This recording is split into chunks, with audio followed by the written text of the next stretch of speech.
சென்னை, செங்கல்பட்டு, காஞ்சிபுரம் மற்றும் திருவள்ளூர் மாவட்டங்களில் அண்மையில் பெய்த மிச்சாங் புயல் மற்றும் கனமழையால் ஏற்பட்ட பாதிப்புகளுக்கு விரைந்து நிதி ஒதுக்கவும், தற்போது தென் மாவட்டங்களில் பெய்து வரும் அதி கனமழையால் ஏற்பட்ட பாதிப்புகள், மீட்பு மற்றும் நிவாரணப் பணிகள் குறித்து எடுத்துக் கூறி ஆலோசிக்கவும் நாளை புதுடெல்லியில் பிரதமர் நரேந்திர மோடியை சந்திக்க நேரம் கோரி முதலமைச்சர் மு.க.ஸ்டாலின் கடிதம் எழுதியுள்ளார்.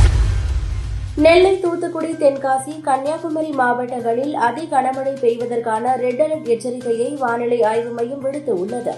இதன் காரணமாக தூத்துக்குடி மாவட்ட பள்ளி, கல்லூரிகளுக்கு நாளை விடுமுறை அளிக்கப்பட்டுள்ளது. மாவட்ட ஆட்சியர் இதற்கான உத்தரவை பிறப்பித்துள்ளார்.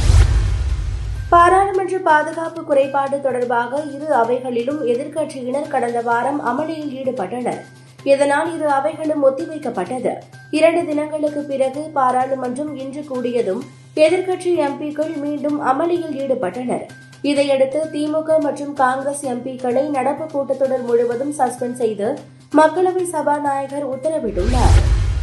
கேரளாவில் பினராயி விஜயன் தலைமையிலான அரசுக்கும் ஆளுநருக்கும் இடையில் மோதல் ஏற்பட்டு உள்ளது. சட்டமன்றத்தில் அரசால் நிறைவேற்றப்படும் மசோதாவிற்கு ஆளுநர் ஆரிஃப் முகமது கான் ஒப்புதல் வழங்காமல் இருப்பதாக அரசு சார்பில் உச்சநீதிமன்றத்தில் வழக்கு தொடரப்பட்டது. இதற்கிடையே மார்க்சிஸ்ட் கம்யூனிஸ்ட் கட்சியின் மாணவர்கள் பிரிவான எஸ்எஃப்ஐ துணைவேந்தரான ஆளுநர் பல்கலைக்கழகங்களுக்காக பணிபுரிய வேண்டும், சங் பரிவார்களுக்காக அல்ல என போராட்டம் நடத்தி வருகிறார்கள். மேலும் அரசு சமஸ்கிருத கல்லூரிக்கு வெளியே பேனர் வைத்து உள்ளனர். ஐரோப்பிய நாடுகளில் 27 நாடுகளுக்கு பாஸ்போர்ட் இல்லாமல் எல்லைகளை தாண்டி செல்ல ஒரே முறையான ஷெங்கன் விசா நடைமுறையில் உள்ளது. இதை ஸ்வீடன் நாடும் அங்கீகரித்து வந்தது. சுற்றுலா தவிர ஸ்வீடனில் உள்ள பல்கலைக்கழகங்களில் கல்வி கற்கவும், அங்கு தங்கி பணியாற்றவும் பல நாடுகளில் இருந்து அங்கு மக்கள் செல்கின்றனர்.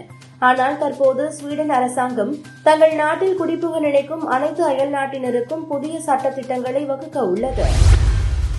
ஆஸ்திரேலியா, பாகிஸ்தான் அணிகளுக்கு இடையில் 3 போட்டிகள் கொண்ட டெஸ்ட் கிரிக்கெட் தொடர் நடைபெற்று வருகிறது.